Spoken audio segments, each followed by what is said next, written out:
Students, आज हम करने जा रहे हैं बहुत ही interesting topic that is known as nutrition in human beings. हमारी बॉडी के अंदर फूड का डाइजेशन कैसे होता है। देखो, फूड खाना जितना आसान है उसकी डाइजेशन उतनी ही कॉम्प्लेक्स होती है और इस कॉम्प्लेक्स चीज को इजी वे से हमने याद करना है। बायोलॉजी जो सब्जेक्ट है हमारा, साइंस का जो पार्ट है, इसको याद करने का सिंपल तरीका क्या है कि अपने माइंड में डायग्राम सेट कर लो। अगर आपके दिमाग में डायग्राम आ गया तो आप उसके स्ट्रक्चर के बारे में, उसके पार्ट्स, सब पार्ट्स या उसके फंक्शन के बारे में बहुत अच्छी तरह से एक्सप्लेन कर सकते हो। तो हम अपने डाइजेस्टिव सिस्टम को भी बाय डायग्राम ही एक्सप्लेन कर रहे हैं। पहले आपने मेरी वीडियो को अच्छी तरह से सुनना है, समझना है, फिर अपनी बुक लेनी है और उसको रीड करके देखना, आपको बिल्कुल इजी लगेगा ये टॉपिक। तो स्टार्ट कर रहे हैं हम ह्यूमन का डाइजेस्टिव सिस्टम। तो डाइजेस्टिव सिस्टम के फर्स्ट ऑफ ऑल हम कर रहे हैं कि कौन कौन से पार्ट्स होते हैं, वो आपने अपने माइंड में रखने हैं। तो सबसे पहला पार्ट है that is mouth, then pharynx. Mouth इससे ये पाइप जो आ रही है उसको हम क्या कहते हैं, फेरेंक्स। उसके बाद आता है ओसियोफेगस। ओसियोफेगस से ये इस बैग में फूड आता है जिसको हम कहते हैं स्टमक। इसके बाद यहां से एंट्रेंस हो रही है फूड की, which is called as small intestine. Small intestine, small intestine से फिर फूड जो है वो लार्ज इंटेस्टाइन में आता है, फिर रेक्टम, और रेक्टम के बाद एनस से अनडाइजेस्टेड फूड जो होता है वो बाहर निकल जाता है। तो ये है हमारे डाइजेस्टिव सिस्टम के मेन पार्ट्स। इसको हेल्प करने के लिए हमारी बॉडी में कुछ ग्लैंड्स होते हैं, जो 3 ग्लैंड्स डाइजेस्टिव सिस्टम के मेन है। वो कौन कौन सी है वो आपने याद रखना है। फर्स्ट ऑफ ऑल माउथ में होता है which is known as the salivary gland. उसके बाद यहाँ पर है लीवर। लीवर के इनसाइड ये जो पोर्शन है इसको कहते हैं गाल ब्लैडर। गाल ब्लैडर, तो liver second is the gland, and third होता है ये लीफ लाइक स्ट्रक्चर जो कि स्टमक और स्मॉल लार्ज इंटेस्टाइन के इन बिटवीन प्रेजेंट आपको अपीयर हो रहा है। It is called as a pancreas. तो ये तीनों ग्लैंड्स जो होते हैं ये डाइजेशन में हेल्प करते हैं। तो माइंड में रखना है कौन से पार्ट हैं और कौन से ग्लैंड्स इसके साथ एसोसिएटेड होते हैं। ये आपका 1 मार्क्स में भी क्वेश्चन पूछा जा सकता है। तो अब हम स्टार्ट कर रहे हैं कि हमारे डाइजेशन में प्रोसेसेस क्या क्या लाइक करती हैं। तो सबसे पहले माउथ की इनटेक से स्टार्ट कर रहे हैं कि फूड का इनटेक, इंजेक्शन कहाँ से होता है, that is occur from mouth. Mouth open in the Bukkal cavity. तो यहाँ पर ये जो माउथ के बाद होती है ये जो रिप्रेजेंटेशन है इसको हम क्या कहते हैं, that is known as a buccal cavity. तो माउथ के बाद बुक्कल कैविटी प्रेजेंट होती है। तो ये जो बुक्कल कैविटी है it is made up of lips, tongue and teeth. इन सबको हम डिस्कस कर रहे हैं 1 by 1। तो स्टार्ट कर रहे हैं first of all function and working of teeth. Teeth जो होते हैं ये हमारे अंदर जो लोअर एंड अपर जा है उनकी सॉकेट्स में प्रेजेंट होते हैं। टोटल 32 टीथ्स होते हैं, 16 लोअर जा के अंदर और 16 अपर जा के अंदर। 4 टाइप के होते हैं। क्यों 4 टाइप के हैं, क्योंकि इनका सभी की शेप अलग अलग है, इनके फंक्शन अलग अलग हैं। तो इनके उसी बेसिस के ऊपर नाम याद रखने हैं, that is known as incisor, canine, premolar and molar. जो इंसीजर है ये 4 होते हैं, canine is 2, again premolar 4 and molar is 6। तो ये हो गए टोटल हमारे 16। इंसीजर का काम क्या होता है, फूड की बिटिंग करना, बाइटिंग ऑफ द फूड। ये क्या करते हैं, कटिंग या टेयरिंग ऑफ द फूड। इन दोनों का काम क्या है? फूड को क्रश करना। तो इनके अलग अलग शेप है और अलग अलग ही इनके फंक्शन है। संख्या इनकी याद रखनी है 4 2 4 6, बिल्कुल सिंपल सी बात है। इन सभी टीथ का एक और टर्म आपने याद रखनी है कि जो शुरू में टीथ निकलते हैं वो टेम्परेरी होते हैं, उनको हम मिल्क टीथ कहते हैं बेटा जी। वो आफ्टर सम टाइम 2 साल 4 साल 7 साल में धीरे धीरे गिरते रहते हैं, खत्म होते जाते हैं, निकलते रहते हैं और नए टीथ आते हैं। तो ये जो मिल्क टीथ है ये टेम्परेरी होते हैं। उसके बाद परमानेंट टीथ आते हैं जिनका पूरा अपने ध्यान रखना होता है। वैसे तो मिल्क टीथ का भी रखना होता है, ब्रश उस समय भी करना होता है, लेकिन परमानेंट टीथ का तो बहुत ज्यादा ध्यान रखना होता है। इसके बाद जो आएंगे उनको क्या नाम देते हैं? परमानेंट टीथ का। जैसे आप देखते हो फिल्मों में किसी हीरो ने मारा मुक्का और सारे के सारे उसके टीथ निकल गए, एक बार निकल गए दोबारा नहीं आने। कोई कैविटी उसमें लग गई तो दोबारा उसकी रिपेयर हो सकती है, लेकिन वो ओरिजिनल चीज नहीं बनेगी। इसलिए अपने परमानेंट टीथ का स्पेशली ध्यान रखना होगा। क्लियर? तो नेक्स्ट है कि इनके ऊपर एक कवरिंग होती है जिसके कारण ये व्हाइट नजर आते हैं, उसको हम क्या रेफर करते हैं? That is known as a enamel. और टीथ जो है या एनेमल जो है it is a hardest covering होती है। टीथ जो होते हैं या स्पेशली ये जो मोलर है, तो मोलर हमारे पास टोटल कितनी होगी? 6 नीचे और 6 ऊपर, that is known as total 12। उसका भी आपने याद रखना है कि जो 8 होती हैं उसमें से मोलर वो तो इन द अर्ली एज आ जाती हैं, लेकिन जो 4 होती हैं वो आफ्टर 18 एज आती हैं। किसी के 30 साल में, किसी के 40 साल में, मतलब इसकी कोई एज नहीं है कि कब ये निकलेंगी। आफ्टर 18 ईयर्स नॉर्मली ये निकलती हैं। इनको हम कहते हैं अकल जाड़। सुन रहे हो? अकल जाड़, या इसको क्या कहते हैं? Wisdom teeth. ये हमारा है all about of the teeth. किस तरह से टीथ ने हेल्प की खाने को चबाने में, काटने में, क्रश करने में। है बेटा टंग। टंग जो होती है वो एक म्यूकस मेम्ब्रेन के साथ कवर्ड होती है, जिसके कारण वो फूड को वेट करने में हेल्प करती है। एज वेल एज इसके और क्या काम होते हैं? It help in chewing the food. देखो जो भी फूड आपके माउथ में जा रहा है, टंग क्या करेगी? उसको दांतों के नीचे लेकर जाने की कोशिश करती है। ठीक है?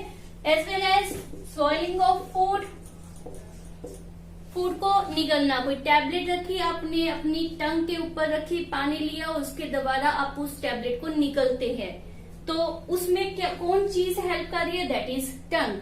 Swelling of food. Speaking without tongue, आपको भी पता है स्पीकिंग नहीं हो सकती, तो ये स्पीकिंग में भी हेल्प करती है। इसके ऊपर बहुत से टेस्ट बड प्रेजेंट होते हैं, जिसके द्वारा ही आप किसी भी चीज के बारे में बता सकते हो कि वो टेस्टी है या नहीं है। तो वो दिमाग में रखना कि जो हमारी टंग की स्टार्टिंग होती है, ये स्टार्टिंग जो पॉइंट है, यहाँ पर टेस्ट सबसे पहले जो हमें महसूस होता है दैट इज स्वीट, उसके बाद साल्टी, उसके बाद सोर खट्टा टेस्ट, और जो लास्ट में होता है that is known as bad taste, that is the bitter taste. वो सबसे एंड में पता चलता है। इसी कारण जब हम कोई चीज खाते हैं, कोई कहता है कि कैसा है, तो एंड तक पहुंचने तक हम वेट करते हैं कि कहीं उसमें कोई कोड़ापन तो नहीं है। तो this is all about the tongue. इसके साथ ही हमने किया था कि बक्कल कैविटी में एक ग्लैंड प्रेजेंट है which is known as the salivary gland. इससे स्लाइवा निकलता है, और ये स्लाइवा का काम क्या होता है? फूड का, जो हमने अभी किया कि मुंह के अंदर पानी आ जाता है। जब भी किसी चीज के बारे में, खाने वाली चीज के बारे में सुनते हैं, हमारे मुंह में पानी आ जाता है, तो वो इनफैक्ट पानी नहीं होता, वो क्या होता है? स्लाइवा। ये स्लाइवा बहुत ही इम्पोर्टेंट है क्योंकि इसमें एंजाइम्स होते हैं। एंजाइम्स बेटा एक ऐसी चीज है जिसके बिना डाइजेशन आप सोच ही नहीं सकते। एक मान लेते हैं एप्पल की एक छोटी सी बाइट को डाइजेस्ट करने के लिए यू कैन टेक 50 इयर्स अगर हमारी बॉडी में डाइजेस्टिव एंजाइम ना हो। तो समझ सकते हो ना कि कितनी इंपॉर्टेंस है डाइजेस्टिव एंजाइम की। स्टार्ट माउथ से ही हो जाते हैं डाइजेस्टिव एंजाइम। किसमें होते हैं? In the saliva. और सलाइवा में जो डाइजेस्टिव एंजाइम है वैसे आपको नाम याद करने की जरूरत नहीं है, that is known as amylase. ये क्या करता है? जो स्टार्च होता है उसको सिंपल शुगर मॉलिक्यूल में कन्वर्ट कर देता है और हेल्प इन डाइजेशन। इसके बाद फूड जो है वो फेरेंक्स में पहुंचेगा। फेरेंक्स की कोई वर्किंग नहीं है, बस फेरेंक्स आगे स्टमक तक फूड पहुंचाने में हेल्प कर रहा है। और फेरेंक्स के बाद ये किस में पहुंच रहा है? दैट इज ओएसोफेगस में। यहाँ पर एक चीज माइंड में रखो कि इसमें जो फूड मूवमेंट है वो बहुत ही इंटरेस्टिंग है। फूड पाइप में आया, यहाँ पर मान लेते हैं फूड आया तो ये पाइप होगी इस तरह से, रिमेनिंग वैसे ही है। यहाँ पर हमारा फूड पार्टिकल प्रेजेंट है। अब ये इस तरह है, फिर ये इनसाइड को कंट्रैक्ट हो जाएगा। यहाँ पर कंट्रैक्ट हो गया, फूड नीचे आ गया तो यहाँ इसको इस तरह से रिप्रेजेंट करेंगे।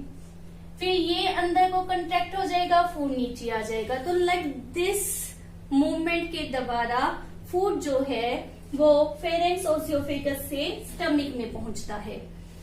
वन मोर थिंग कि आपको पता ही है कि फेरेंक्स से नीचे आते हुए ओसियोफेगस के पास ही हमारे नेक में विंड पाइप प्रेजेंट होती है। तो ये भी पॉसिबिलिटी होती है कि फूड विंड पाइप में चला जाए। इसी कारण कहते होते हैं कि जब आप खाना खा रहे हो तो बातें नहीं करनी चाहिए। क्यों? क्योंकि उस समय ये हो सकता है कि फूड जो है वो विंड पाइप में चला जाए, अदरवाइज नहीं जाएगा। अदरवाइज क्यों नहीं जाएगा? क्योंकि जो विंड पाइप होती है उसके ऊपर एक फ्लैप लाइक स्ट्रक्चर प्रेजेंट होता है, एक ढक्कन सा लगा होता है। वो ढक्कन बंद हो जाता है और फूड सिर्फ हमारे स्टमक ओएसोफेगस के द्वारा स्टमक में ही पहुंचता है। उस फ्लैप लाइक स्ट्रक्चर को एपिग्लोटिस कहते हैं। एपिग्लोटिस वो भी आप अपने माइंड में रख सकते हो, जिसके कारण फूड जो है वो विंड पाइप में एंटर नहीं करेगा। और इस तरह की मूवमेंट के द्वारा फूड अब कहाँ पहुंच गया? In this part which is known as stomach. अब हम करते हैं स्टमक के बारे में।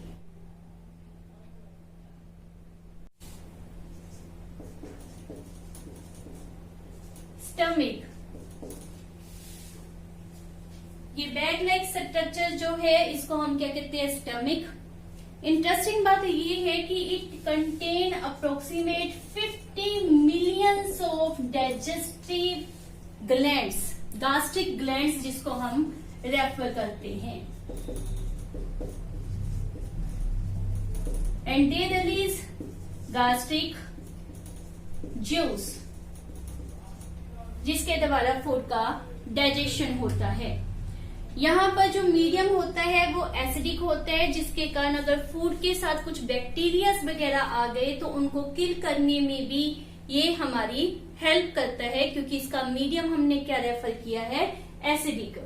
जो इसकी मेम्ब्रेन होती है इसके ऊपर भी एक म्यूकस कवरिंग होती है, जिसके कारण जो एसिड है इसकी वॉल्स को खराब नहीं कर सकता।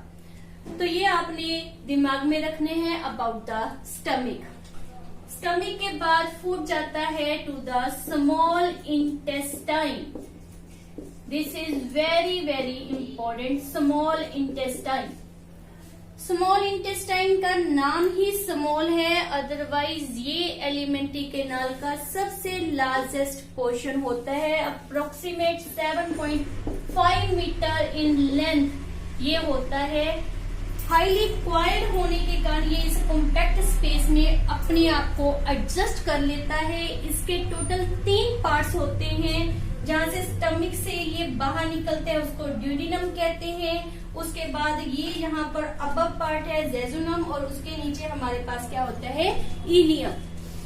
ये स्मॉल इंटेस्टाइन एक ऐसा पोर्शन है जिसमें complete absorption of food take place करता है, वेदर वो कार्बोहाइड्रेट है, प्रोटीन है, फैट है, तो इन सब का फुल एब्जॉर्प्शन कहाँ पर होता है? In the small intestine.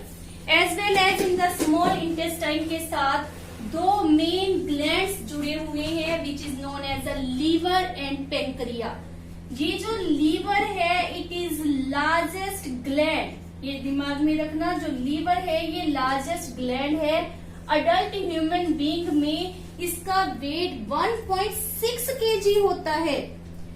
पेंक्रिया में हमने ये गाल ब्लैडर रिप्रेजेंट किया है, तो क्या होता है कि पेंक्रिया में नहीं, लीवर में हमने गाल ब्लैडर जो शो किया है, तो इनफैक्ट क्या होता है कि लीवर के अंदर वाइल जूस बनता है और वाइल जूस इस गाल ब्लैडर में इकट्ठा हो जाता है और जैसे ही स्मॉल इंटेस्टाइन को जरूरत होती है तो यहाँ से ये स्मॉल इंटेस्टाइन में पहुंच जाता है। वाइल जूस जो होता है that also help in digestion and specially fat का डाइजेशन करने में ये हेल्प करता है। और दूसरी तरफ यहाँ स्टमक के बैक पर प्रेजेंट है gland that is known as pancreas. ये पेंक्रिया भी जो है पेंक्रियाटिक जूस रिलीज करता है और वो भी कहाँ पर पहुंच जाता है? In the small intestine. Pancreas जो होता है दैट रिलीज पेंक्रियाटिक जूस और उसमें एक स्पेशल हार्मोन प्रेजेंट होता है बेटा जो आपने याद रखना है, that is known as a insulin. बहुत बार सुना भी होगा। इंसुलिन ब्लड में शुगर के लेवल को कंट्रोल करता है। तो आप देख रहे हो कि जो स्मॉल इंटेस्टाइन है उसको पेंक्रियास ग्लैंड भी अटैच है, लीवर भी अटैच है। तो लाइक दिस आप समझ सकते हो कि सबसे ज्यादा एब्जॉर्प्शन जो होता है वो कहाँ पर होता है? In the small intestine. Next है लार्ज इंटेस्टाइन। लार्ज इंटेस्टाइन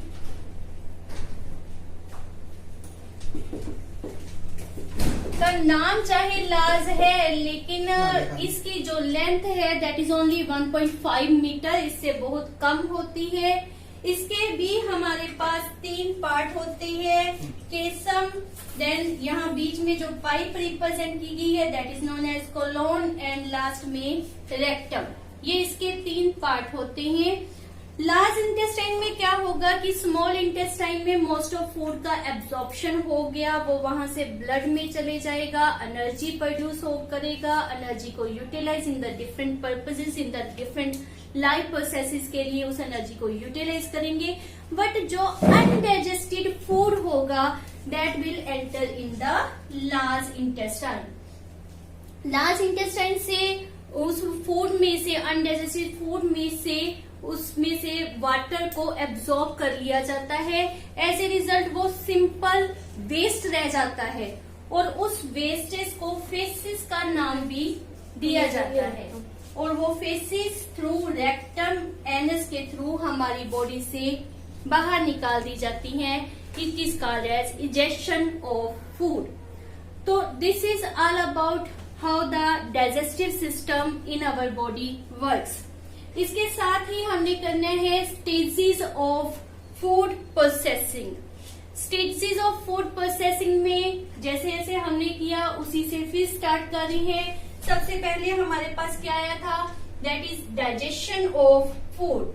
तो डाइजेशन ऑफ फूड में हमने देखा कि डिफरेंट एंजाइम्स प्रेजेंट है, डिफरेंट ग्लैंड्स प्रेजेंट है जिन्होंने फूड का डाइजेशन किया। उसके बाद आ गया एब्जॉर्प्शन ऑफ फूड। वो कहाँ पर हुआ था? स्मॉल इंटेस्टाइन में। कार्बोहाइड्रेट, फैट, प्रोटीन, इन सब को डाइजेशन के बाद एब्जॉर्ब किया, एसिमुलेट किया गया for the various life processes. और लास्ट में क्या आता है? इजेक्शन, जिसमें वेस्ट फूड मटेरियल को बॉडी से बाहर निकाल दिया जाता है। So this is all about the digestive system in human being. Hopefully आपको अच्छी तरह से समझ आया होगा। मेरी वीडियो को लाइक एंड सब्सक्राइब जरूर करें। Thank you.